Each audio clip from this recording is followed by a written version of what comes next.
Unclear exactly when the decision to turn back was made or whether it was communicated to the crew in the helicopter that crashed. Our chief meteorologist Derek Beasley joins us now to explain the conditions last night.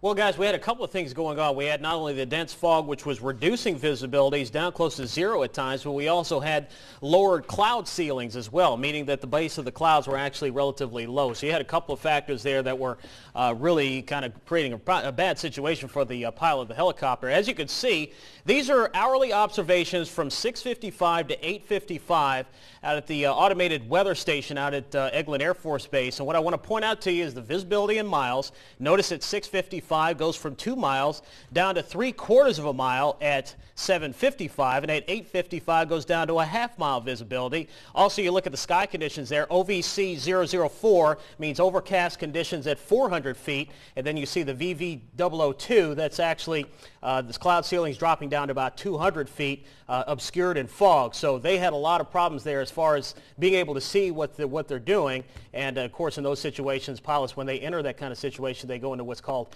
IFR conditions, or instrument flight rules, which Jasmine Williams will have more on that in just a few minutes.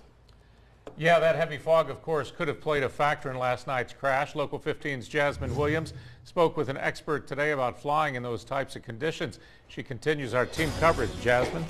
Well, Greg, as we heard, the fog in our area has been heavy all day long, and our expert says that in this case, those conditions were deadly.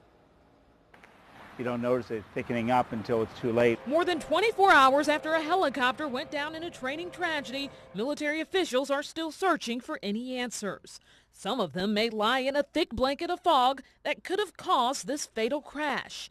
Doug Goodlin, retired Air Force Lieutenant Colonel, flew in similar helicopters while in the military. I've been in conditions. I flew in the Desert Storm and Desert Shield prior to the storm, and there's some conditions when you're getting into a blackout condition or a whiteout condition or something, and you're not sure which end is up sometimes. Flying in fog and other dangerous weather conditions are in the job description, he said, and even for the most skilled pilots, it's troublesome. At the time the Black Hawk helicopter went missing, fog visibility was at about 3/4 of a mile to a half a mile. Just one part of this ongoing investigation. It's going to take a while to figure out whether it was mechanical, whether it was it pilot, whether it was a combination or something like that. You just don't want to speculate. One thing that's not up for debate or speculation is the men's dedication to the military and to our country. All gave some and some gave all. And the ones that perished in that crash, they're the ones that gave all. And you just need to think about their families for that.